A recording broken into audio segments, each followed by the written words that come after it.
Every 15 years, God unleashes millions of monsters to control the population. Humanity has attempted to fight them, but the monsters are too powerful, leaving people with no choice but to hide. The film opens with the tale of the first Judgment Day. From the depths of the earth, monsters emerged from ordinary minds, overwhelming cities and killing millions.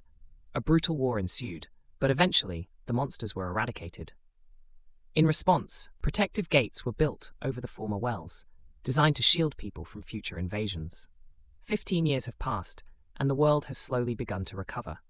One of the survivors is Laura, who now works at a school. She has a persistent but unsuccessful suitor, Milton, whom she frequently turns down for dates, likely due to lingering resentment toward her ex-husband, Dave. During Judgment Day, Dave was absent, leaving Laura, who was pregnant at the time, to fend for herself. Dave and Laura share a 15-year-old son, Tyler, who spends his days at the skate park with friends and his girlfriend, Maddie. In his free time, he plays computer games and finds himself caught between the tense relationship of his estranged parents, who separated shortly after his birth.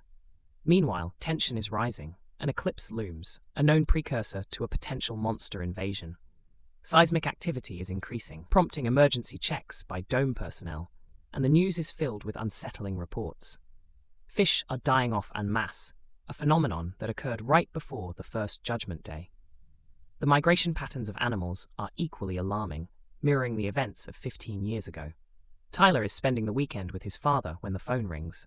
It's Dave's old friend, Ted, who is convinced that a new Judgment Day is imminent. He urges Dave to gather his family and seek refuge in his shelter before the eclipse begins. Meanwhile, a monster quietly sneaks up the stairs under the protective dome. At the same time, Laura calls Dave, having seen the alarming news. She demands that Dave bring Tyler home immediately. Milton has secured a spot in a shelter, and she believes it's their only hope. Dave tries to reassure her, insisting that Tyler is safe with him. As they speak, Tyler receives a text message, reads it, and slips out of the house unnoticed. Laura, in a panic, insists that Dave's house isn't safe and urges him to bring Tyler to her right away. Dave agrees and heads to Tyler's room, only to find it empty. Milton urges Laura to hurry. The shelter is filling up quickly. She explains that she can't find Tyler. Using his phone, Milton tracks Tyler's location to the skate park.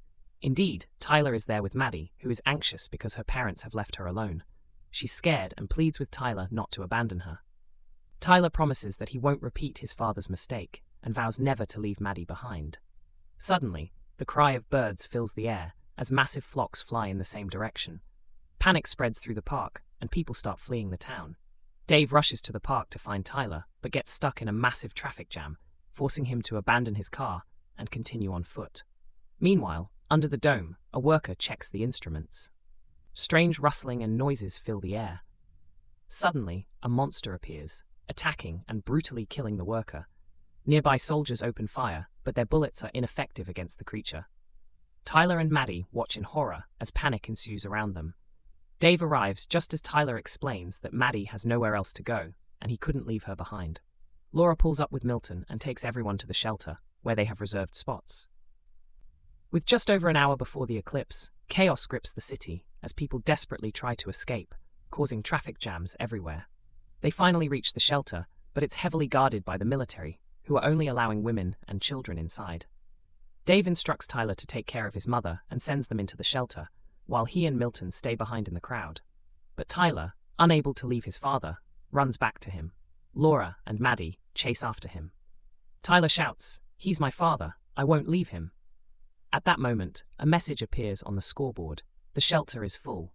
There are no more spots available. Without wasting time, they rush back to the car.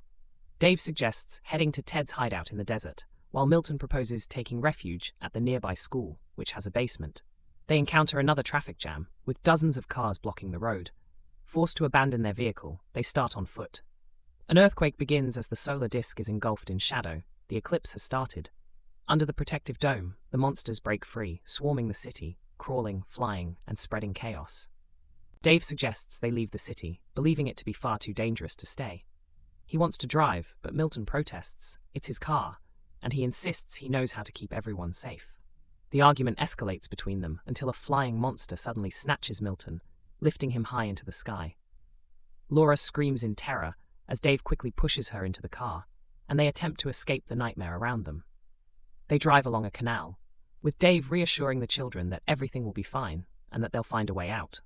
However, the car is running low on gas. Dave decides to find a replacement vehicle and spots several cars up ahead. He enters one of the cars, discovering an elderly man hiding in the back seat. The man silently gestures toward a massive, blood-covered monster that resembles a skeletal bull. The creature is dangerously close. Fortunately, it passes by the car without noticing them, instead beginning to devour a nearby body. Dave carefully backs the car up to where Laura and the kids are waiting. Now both cars are side by side, but they need to switch vehicles. Just then, the bull notices them. The elderly man exits the car and distracts the bull by sprinkling salt from a jar he had been holding. The bull momentarily halts, allowing Laura and the children to rush into Dave's car.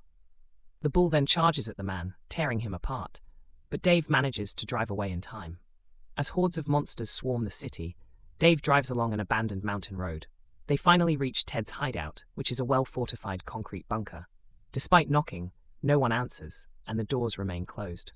Inside, Ted is watching the monitors, a gun held to his neck by someone standing behind him. Outside, a herd of monsters is charging toward the bunker. Dave grabs a tire iron, ready to defend his family, but at the last moment, the bunker doors open, and they all rush inside. Relieved, Dave hugs Ted. In the bunker, they find Ted's wife, Stella, and a military man sitting in the corner, whom Ted introduces as Corporal Garrett Jensen. On the monitors, they watch the monsters attempting to break down the door. The atmosphere is tense, and Garrett remains distant. Maddie asks how the monsters are able to sense them. Can they see through walls? Garrett smirks and explains that they react to light and heat, but adds ominously that he believes they can see their souls. They are the offspring of the devil, which means God too. They torment the flesh, but feed on the soul, he says. Laura asks if he's religious, to which Garrett replies, "Today, yes." Garrett then recounts how, on the first Judgment Day, he was working at a refinery. When the monsters invaded, he managed to hide in a pond of salty mud, which the monsters avoided. He sat there, listening helplessly, as the creatures slaughtered 150 of his colleagues and friends. As Garrett becomes absorbed in his story, he doesn't notice Ted signaling to Dave to take a knife. Dave quietly understands and grabs the knife. Garrett continues, "That's why it's called Judgment Day. The devil reigns on this day." At this moment, a creature resembling a centipede crawls from the street and slips through a small hole in the mesh covering the window. Garrett volunteers to take the first watch. Ted invites everyone to stay and gives Dave a significant look. But just then, Garrett pulls a gun from his holster, forcing Dave to drop the knife. Garrett explains that he discovered this hideout and that kind-hearted Stella let him in, despite Ted's objections. He insists that, just as he survived the first Judgment Day, he'll survive this one, no matter the cost. Tyler lunges at Garrett, trying to wrestle the gun from him, but Garrett easily pushes him away. Dave steps in to calm Garrett down. Suddenly, the centipede-like monster darts out of the wall and attacks Stella, who is standing nearby. Ted rips it off his wife's neck and douses it with salt, while Dave seizes the opportunity to grab Garrett's gun and shoot the creature. More monsters emerge, but the group manages to fend them off. They tie Garrett up and try to stop Stella's bleeding. Then, Dave notices a new threat, another monstrous bull approaching, and he realizes they're in a hopeless situation. They need to escape the bunker. The bull begins to ram the doors. Ted is reluctant to leave, fearing Stella won't survive outside. However, Stella urges him to go with the group, revealing there's an underground passage beneath the bunker that leads to the mountains. Garrett pleads to join them, claiming he has a car with a full tank and can take them to the gate, where there are more bunkers. He insists that since the creatures emerged from there, they won't return. Though skeptical, the group decides to take him along. "Get us there, and we'll forget everything." Dave tells Garrett. They arm themselves with weapons from Ted's arsenal as the bull continues to pound the doors, but they manage to escape into the tunnel. As they head toward the car, Stella's condition worsens. Dave and Laura begin arguing, with Laura accusing him of making a poor decision. They could have been safely in the shelter. Just then, Tyler spots a dead monster by the roadside. Maddie approaches it, only for long tentacles to suddenly emerge from a hole in the ground, wrapping around her legs and trying to drag her away. Maddie screams, and Tyler and Dave rush to rescue her. Seeing the urgency, Dave cuts Garrett's ropes, allowing him to help. They reach the top of the mountain and look down at the devastated, burning city. When they return to the car, it refuses to start. Meanwhile, more monsters appear at the top of the mountain and begin charging toward them. Garrett frantically tries to start the engine, while Stella, seeing the approaching monsters, glances at the gun in her husband's hands. She then takes the gun, steps out of the car, and walks toward the monsters, accepting her fate. Ted pleads with her, tears streaming down his face, but Dave forcefully pulls him back into the car. Just in time, the car engine roars to life, and they speed away with the horde of monsters in hot pursuit.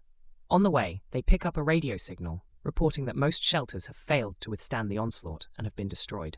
Laura places her hand on Dave's shoulder as he gently strokes her hand in reassurance. They arrive at the gate, finding it deserted but with the doors open. Garrett informs them that the hideout is in the basement. They head there, but the power needs to be restored first. Garrett and Dave volunteer to handle it while the others search for the first aid post, as Ted has a wound on his back. Dave successfully restores the electricity. Garrett mentions that the gate was prepared for a second invasion, with tons of salt pumped into the wells, but they were too deep. As they rejoin the others, they hear the roar of monsters and come across a bloodied corpse. With just 2 hours left until the eclipse ends, Garrett suggests they hide in a chemical warehouse, where the doors are impenetrable. Suddenly, a monster attacks Garrett. With Dave's help, they manage to fend it off, but the noise attracts more monsters. Garrett quickly runs through a door and shuts it behind him. He gives himself an injection, causing his veins to swell and turn black. Dave returns to his family and asks Tyler to protect his mother while he's away. Dave plans to turn the tide by channeling salt water through the tank pipes to keep the monsters at bay. Laura kisses him and urges him to be careful. Dave navigates through the ventilation and sees a monster devouring its prey. He needs to turn off the taps near the feeding monster. Successfully, he opens the faucet, filling containers with water. As Dave climbs back, the monster senses him and charges. He fights back, sprinkling it with salt, and the monster crumbles to dust. As they continue, they pick up a radio signal reporting that nearly all the shelters have been overwhelmed and destroyed. Laura rests her hand on Dave's shoulder, and he gently strokes it in comfort. They arrive at the gate, which is deserted, but with its doors left open. Garrett informs them that the hideout is located in the basement. While heading there, they realize the power needs to be restored. Garrett and Dave volunteer to handle it, while the others search for a first aid station. Ted has a wound on his back. Dave manages to restore the electricity.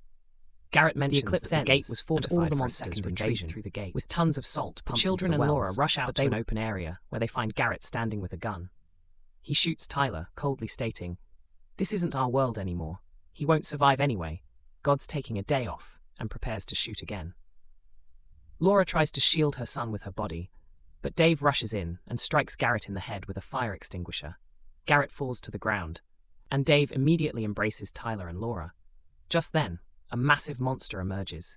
It lunges at Garrett, who is closest, and swallows him whole. They rush into the medical unit and quickly prepare a salty mixture in a cylinder as the monster approaches. It breaks down the doors, but Dave manages to hurl the canister at it. The mixture explodes, and the monster lets out a wild roar before disintegrating into ash. Laura embraces Dave. They can't believe they've been saved. Holding each other, the two couples step outside. The world is devastated, but the monsters are gone.